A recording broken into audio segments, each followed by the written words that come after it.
Welcome to the SDA Housing Podcast, brought to you by NDIS Property Australia. Before starting this episode, we need to provide a general disclaimer. Information contained in this podcast is general in nature only. It does not take into account the objectives, financial situation, or needs of any particular person. You need to consider your financial situation and needs before making any decisions based on the information in this podcast. And you should consider seeking independent and professional advice for your personal circumstances. All right, let's begin. Hello, everybody. My name is Danica, and I'm your co-host today with Matthew from the office at NDIS Property Australia. And you're listening to the SDA Housing Podcast, a show that explains, highlights, guides, and brings awareness about all things SDA in this ever-changing NDIS world. Matt, how you going? Very good, very good. Happy to be here. So, what's the agenda today, Matt? So this is part 2 of a 2-part series on myths associated with SDA housing. It's from the Housing Hub, so it's available on their website. We'll probably link it in the description. But we just wanted to kind of elaborate more and explore the myths, the final 5 myths. In the last episode of this type of installment, we did the first 5 myths. So I will briefly actually go through them just to break them down. But we would recommend probably going back to that episode if you haven't already listened to that episode. Yeah, I did listen to that one. It was a few months back, wasn't it? It was a few months back. This year, yeah. I've been anticipating this for a while now, so let's get into it. Hey. Let's get into it. Yeah, so myth 1, so this is from the previous podcast, was SDA is only for people with physical disabilities. So that one's obviously not true because you could have a variety of disabilities that might not necessarily be physical, but might warrant you to receive funding to move into an SDA property. Plus, they have all those different categories of SDA housing and disability types that they fall under, and only a couple of those are specifically physical. So exactly. Yep. So the second one was a person with SDA cannot live with a person who does not have SDA. And the actual fact is that people can live with, as long as it's not a person who would represent serious harm or any sort of disruption to that person's life, they can live with whoever they want to in that house. So SDA does not restrict people to only being people who have SDA funding are allowed to live in this SDA house. I mean, that absolutely makes sense because otherwise, how would you live with family? Family, friends, girlfriend, boyfriend, partner. Yes, exactly. Third one was you must have SIL funding to live in an SDA. So we know that this isn't true. So SIL is separate from SDA. So you might have ILO funding, you might have SIL funding, but it's separate from SDA. So it would depend on your individual situation. And yeah, makes sense. The fourth one was being approved for SDA will include assistive technology. So this one isn't true because with your SDA funding, you will be funded based on your disability. The assistive technology, though, is a lot more nuanced and would depend on your unique individual situation. It would be part of the SDA house, but would be installed later based on your unique needs. So it's not necessarily not everyone by SDA would need it. Yeah, not everyone would need it. Exactly. So the final myth was you cannot be funded for SDA if you live in a home on your own, like you already own a home. So in a situation like that, it would depend on your individual situation. If the home you're living in is not fit for purpose, and moving into an SDA home would significantly improve your life and would represent having more choice and control, then you absolutely can be funded for SDA. Of course, and that also absolutely makes sense because these SDA houses are really built specific to your needs, whereas wherever everyone lived before, I mean, they'd have some allowances, but it wasn't perfect. It was never perfect. Yep, 100%. So yeah, let's go on with the new myths today, shall we? Let's get on to the new myths today. So we've got 5 more myths. As mentioned before, they are on the Housing Hub website. So feel free to check them out on there and read what Housing Hub had to say about them. So we're just essentially going to kind of analyze what they've said. Obviously, 99% of it we 100% agree with. So it's more just exploring them and explaining why they're myths and, just things to be aware of and how, I guess, the myth has come about. Yeah, that makes sense. If you want, you can. I'll let you go over the myths then, because they've got a bunch of case studies just like last time. I'll help you cover those then, shall we? Yep, sounds good. Alrighty.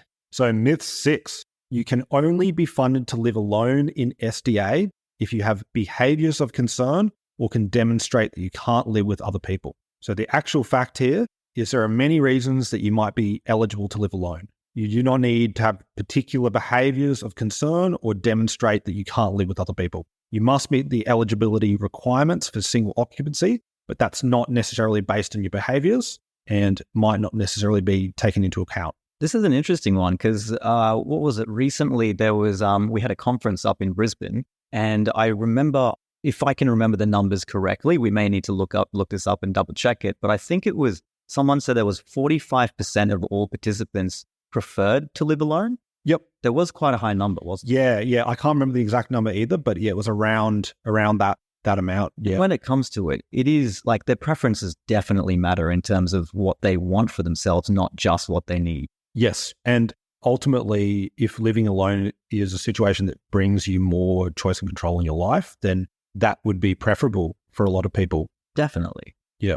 So going back to kind of the fact behind whether you can be funded to live alone if you have behaviours of concern. So eligibility for SDA occupancy is determined by using the SDA rules, which is part of the legislation. So the NDIA actually also considers their own operational guidelines when making decisions about whether someone can live alone. So as part of the SDA rules that talk about occupancy, what would apply the most would be Rule 16. So that's the eligibility requirements. So eligibility includes whether you want to live alone or with other people, whether your support needs will be met by living alone, whether you living alone is value for money for the NDIA, whether living alone would improve your social work life, whether living alone would connect you with your community, if there are any risks involved in living alone with others, whether living alone will be of long-term benefit to you, whether living alone will improve your independent living skills, how living alone would allow your family to continue offering some support to you, whether living alone improves your access to other services, including those funded by the NDIS. And safe to say, there's a lot of different reasons why you would be eligible to live alone. And I think only one of those actually is relating to your behaviour. So when considering when someone is eligible to live alone, the NDIA will look at the operational guidelines as stated, and which say that whether you can use technology to call for assistance, you need an average or at least 1.25 hours and 1 hour overnight ad hoc supports in addition to... So I guess if we go over a few of the highlights there. So SDA occupancy eligibility is determined by SDA rules, and that's part of legislation which was put forward in 2020, and also NDI operational guidelines. Secondly, Rule 16 of the SDA rules outlines various factors that determines eligibility for living alone, which you covered in list form there. And the NDIA operational guidelines consider things such as risk and support needs when deciding if someone is eligible to live alone. Yep. Cool beans. Shall we move on to the next myth? Oh, no, hang on. We have to go through the case studies, of course. All right. Well, the first case study. So we've got Kate. Kate is 50 years old and has lived in her family home for 20 years with her husband, Curran. Kate has a diagnosis of multiple sclerosis. She uses a power wheelchair to mobilize and transfers in and out of her wheelchair with the support of a ceiling hoist and another person. Over the years, as Kate's MS has progressed and she's been unable to access the kitchen and shower in her home for the last year, Kate wants to live alone so that her husband, children, and friends can visit as often and for as long as they like. Kate is likely to meet the eligibility requirements for single occupancy, as the support model for a single occupancy apartment would meet Kate's support needs. And she is looking forward to being able to cook some meals for herself in an accessible kitchen. She is able to use an alert system and can usually wait for ad hoc support. Kate also meets the eligibility requirements for single occupancy, as living alone would increase her social participation and facilitate her established connections with her friends and family. Awesome. Yep. So that perfectly explains it. Yeah. Yep. And case study 2. So Jim is 65 years old and has lived alone in a privately rented home for the last 8 years. Jim experienced a stroke in the past year and has been in hospital since then. Jim is unable to mobilize himself and someone must propel his manual wheelchair. Jim transfers in and out of his wheelchair with the support of another person and is medically ready for discharge, but is unable to return to his previous home as it is not wheelchair accessible and his tenancy agreement has ended. Jim requires one-on-one support at all times, and his neurologist has advised that his independent living skills will not improve. The impacts of Jim's stroke means that he cannot communicate and is unable to tell anyone where he wants to live. His son, Raphael, is his legal decision maker and wants Jim to live alone in an apartment. Jim is not likely to meet the eligibility requirements for single occupancy as he is unable to tell the NDIA whether he wants to live alone. He cannot use technology to call for assistance, and he does not have ad hoc support needs. So that was more of a nuanced situation, I suppose. Definitely. Where he wouldn't be able to necessarily communicate that he did want to live alone. Yeah. And in which case, I guess he can't really, because he does need that support anyway. Yes. Yep. And that does make sense. So going down to myth 7. So the tenant is responsible for all property damage in the SDA. So the actual fact is you may be responsible for property damage in the SDA, depending on what/who causes the damage. So exploring the facts. So tenancy rights within the SDA are outlined in the applicable state residential tenancy legislation. So in order to find out that tenancy legislation, you'd have to check your State Residential Tenancies Act for more information on the rights. Yeah, it is different depending on where you live, basically. So that one's actually a very short one. And it's, as we've often said to people who have asked about insurance and damage on the property, it's very just dependent on the situation, essentially. So I've heard that obviously the provider will do some wear and tear maintenance where applicable. There'll be other things which should be covered by insurance, such as natural disasters, or if something breaks as a result of damage or whatnot, which wouldn't be resultant from a situation where it was just general use and wear and tear. And then in other situations, if I've heard that there's a nuance that if the damage is a result of the disability, in some cases that can be claimed from the NDIS. So it's very much just on a case-by-case basis. Because that was not really necessarily their fault. It wasn't intentional, really, or nothing. Not at all. So I guess the key takeaways from this, tenancy rights for SDA are determined by state residential tenancy legislation in each Australian state or territory. So they are, it is determined by state. So you do need to find the legislation appropriate to where you live, basically. Secondly, in Victoria, tenants are responsible for damage caused by specific actions, such as creating a safety hazard, or owning a pet. That makes sense, and that's based on Victoria specifically because the housing hub examples were based on in Victoria, really. But again, it can be different depending on state. And thirdly, wear and tear is the normal deterioration of a property from everyday use and includes things like faded curtains and such things. And I mean, there's no real definition for how wear and tear is really defined. It's more use, I suppose. General use. Really. I think everyone's it's a pretty logical conclusion what wear and tear really means. So if there's questions, I guess we should speak to our lawyers. Head on to the case studies for this one. And this, again, is based on Victorian legislation. So your state may be different if you live elsewhere. It's just the Housing Hub has given us Victorian examples, and it's easier to cover those. So from the Consumer Affairs Victoria website, your provider, so this is case study 1, your provider let you have a puppy in the property. Your puppy scratched the walls and some of the paint came off. Your provider gave you a breach of duty notice asking you for money so they can repaint the wall. You are responsible for any damage caused by your pet or anyone you invite over. You give your provider the money within 14 days. So that does cover what we just said, essentially.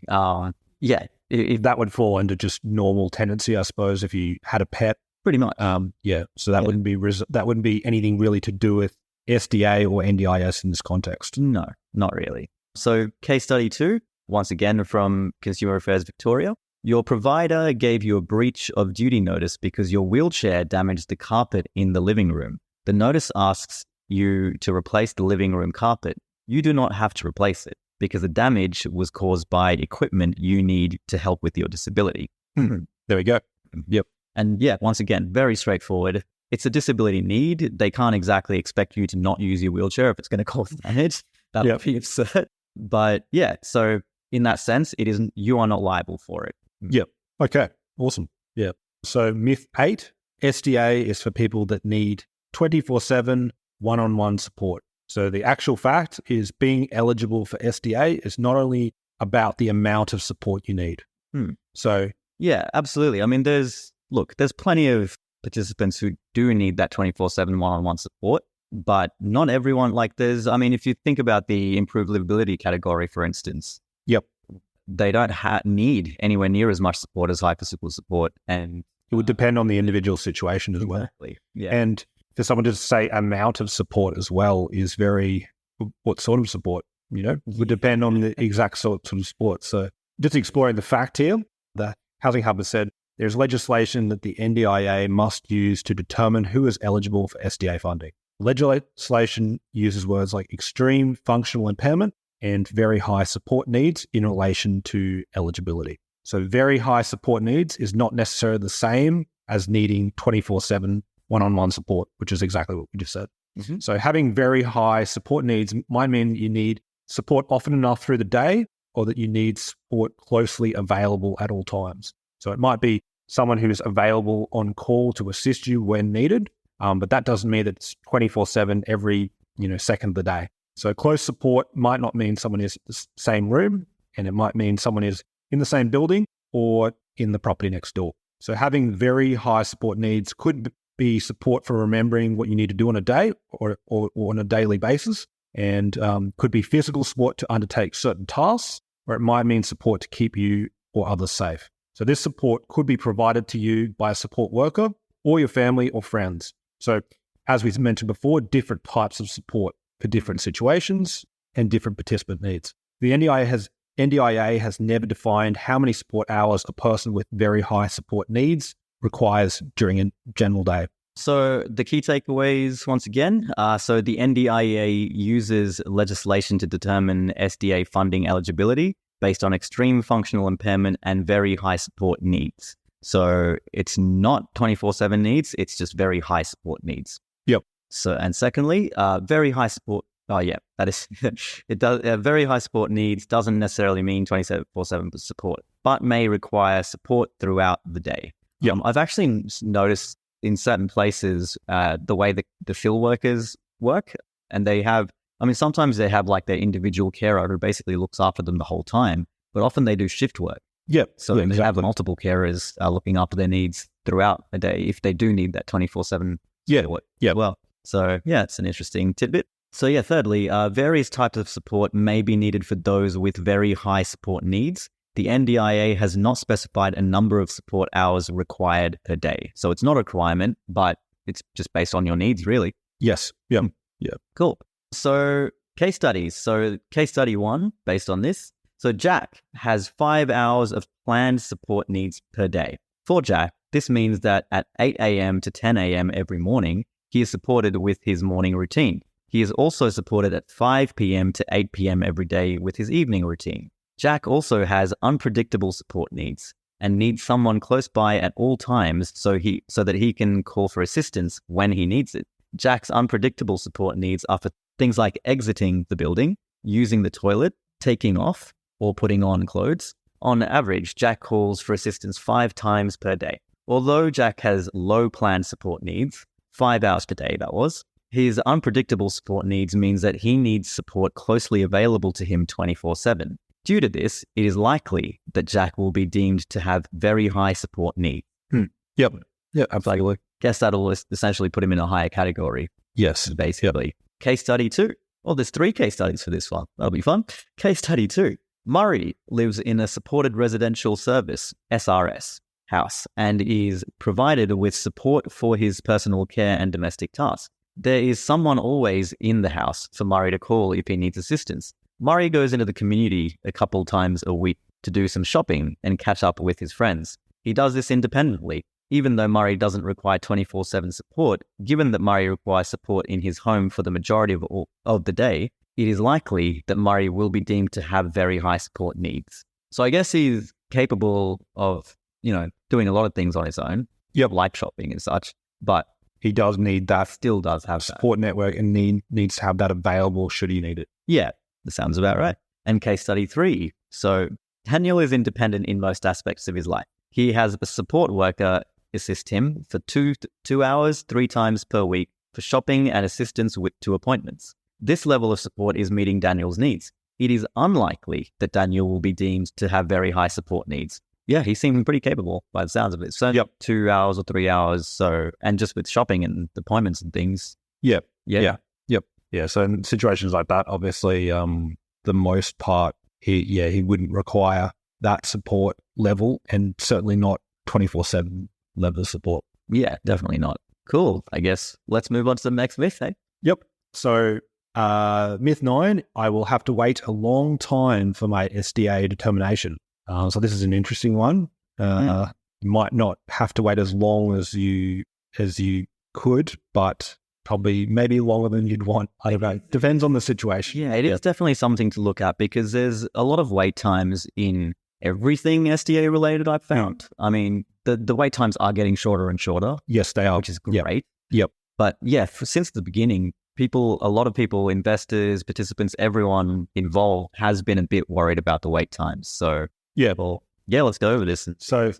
The actual fact here is receiving your initial SDA determination should take no longer than 49 days. As Danica mentioned, we've seen that number of days decrease over the last several years as the NDIS has been more efficient at processing people.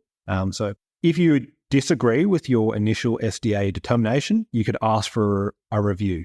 So that's where the, I suppose, longer period comes in, is that review process. So the review process can take up to several months. So if you disagree with the review decision, you can go to the AAT, and that might take an additional 5 to 6 months. So initial SDA determinations can be fairly quick, but the review process and I suppose opting for disagreeing with the review can extend that process. Yeah, so that's where the long wait times really come from. Yep. So the Housing Hub just writes, when you submit your evidence for SDA, it will most likely be with a request for an S48 plan reassessment. So the NDIA has guidelines and timelines that it needs to stick to, which are made public in the participant service guarantee. For an S48, the NDIA has said that it will decide whether to do a plan reassessment if you ask us to within 21 days, and then do a plan reassessment that we have agreed to within 28 days. So that's 21 plus 28 for 49 days.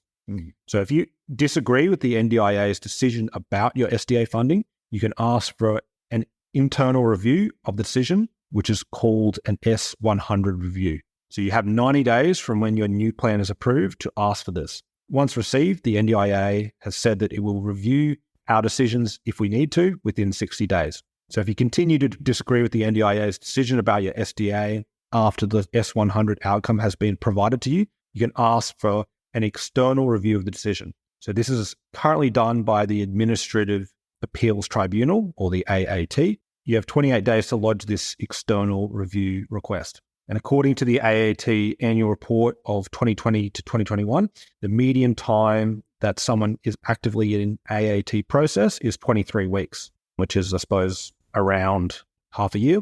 And 85% of matters at the AAT are finalized within 12 months. That's the median time. Yep. So essentially, potentially half the time. Potentially half the time, potentially double the time. Yep. Yeah.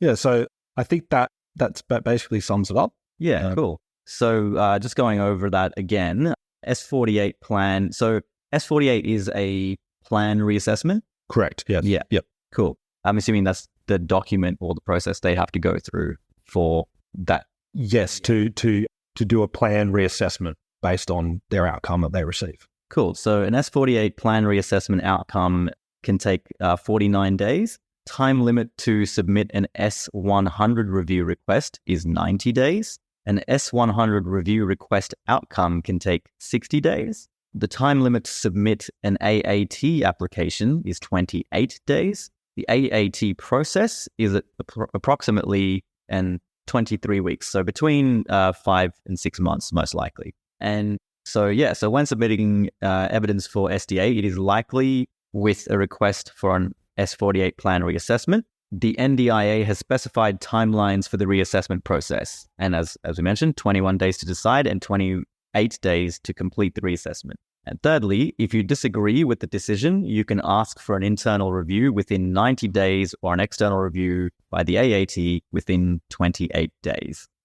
So let's go over some case studies for this one. Hey, Excellent. all right. So number 1, Ted submitted his SDA evidence with an S48 plan reassessment request in early July 2022.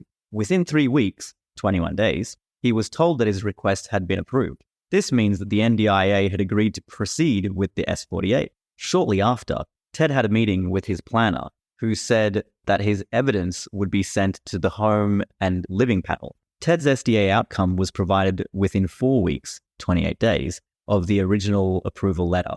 Once approved, Ted's SDA outcome was added to his NDIS plan within 7 days. Ted was satisfied with his SDA outcome. The total time from submission to having SDA in his plan was 56 days, 8 weeks. That's a pretty Nice example, really. So he's had a good time. Yep. Basically. Yes. Ted's doing well. So case study 2, similar to Ted, Lily's initial SDA outcome was added to her plan 56 days, 8 weeks after she submitted her evidence with an S48 reassessment request. However, Lily was not satisfied with her SDA outcome. Lily knew that she had 90 days to submit an S100 review request. She submitted it within the time frame in 84 days, 12 weeks. The NDIA provided her with an outcome within their time frame in 56 days, 8 weeks. Once approved, Lily's updated SDA outcome was added to her NDIS plan within 7 days. Lily was satisfied with her updated SDA outcome. The total time from submission to having the appropriate SDA in her plan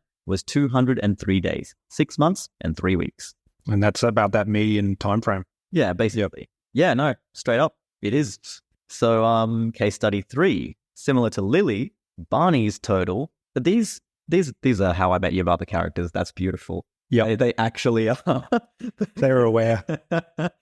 We're aware now too. Yeah, I love it. So similar to Lily, Barney's total time from initial submitting his SDA evidence to having his NDIS plan approved after his S100 review was 203 days, 6 months and 3 weeks, just like Lily. However, the outcome of Barney's S100 review request was unchanged from his initial SDA outcome. Barney decided to submit an application to the AAT. He knew that the time frame for this was 28 days and submitted 21 days, 3 weeks after his new plan was approved. Barney's case was standard for the AAT, and it took 23 weeks, between 5 and 6 months, for them to make a decision. The AAT decided that Barney's evidence was sound and that his plan should be updated to reflect his new SDA outcome. The NDIA then approved the new plan in 7 days. From initial submission to the end of the AAT process, including his new plan being approved, the total time for Barney to receive appropriate SDA was 392 days, 1 year and 27 days. That's a while. That's a hot minute. But, I mean, when it comes to the legals and having to speak to the AAT, Yes. that definitely... And that's the longest process. Absolutely. The longest part of the process. Yep. Yeah. All right. Awesome. Yeah. So I think we've got one more myth left. We've got one more myth left. So the final myth is I cannot have a pet when I live in an SDA apartment. Oh, that'd be a shame. That would be a shame. Yeah.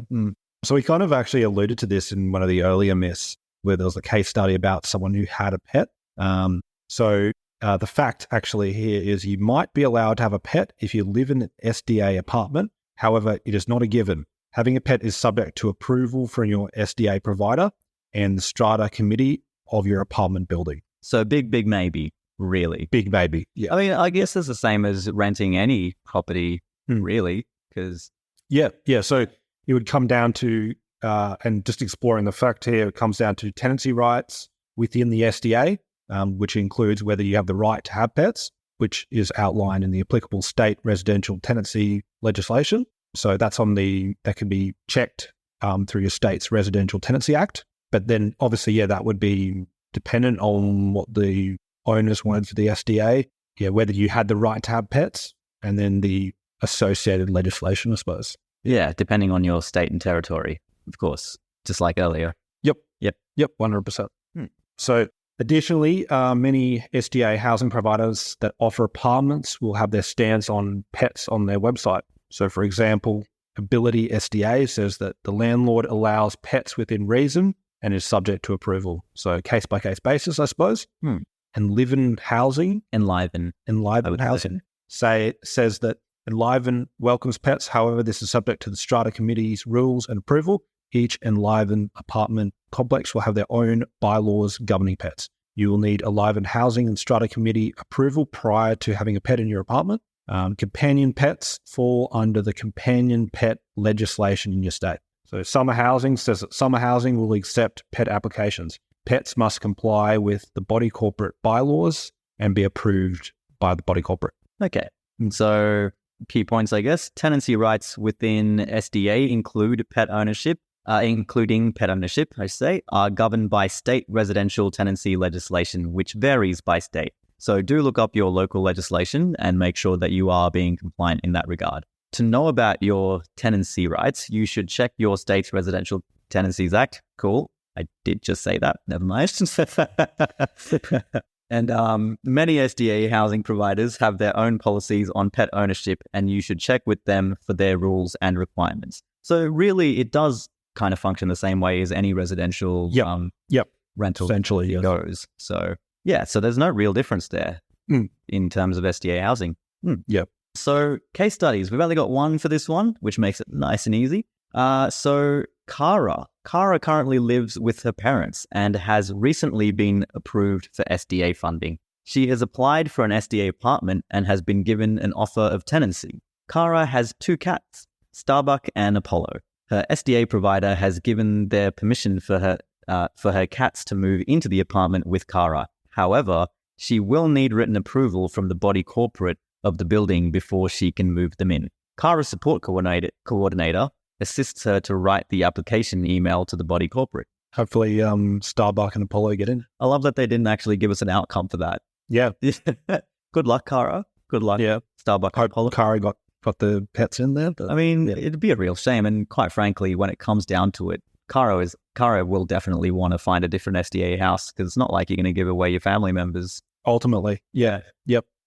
Makes sense. I think that's all we have for today in terms of myths and case studies. And I think that's all Housing Hub gave us for now. Yes. Sure, they may come up with more later. Yeah, it might be a third installment, maybe. Absolutely. Looking forward to it because these are kind of fun. So it's been super interesting. We just want to thank them again for providing this information about these myths. And I would recommend if you guys want to read more about this or read over this, go to their website and you'll be able to see the myths yourself. Yep. And they do have links to the appropriate legislation by state there as well in their pages. Absolutely. So it's a good way to really get through all the information that you're looking for. Yep. Cool. Awesome. I think that's all we have time for today. So thanks for listening today, guys. We'll join you probably next week with the next episode. Or later this week. And looking forward to joining you on the next episode. Thanks, guys. Sounds good. Take care of yourselves, and we'll see you next time. We hope you enjoyed this episode. Please make sure you are subscribed and following us so you can keep in the loop with all of our upcoming episodes. We would really appreciate it if you could leave us a 5-star rating, a written review, and to share this podcast with those that could benefit. Until next time, catch you on the next episode.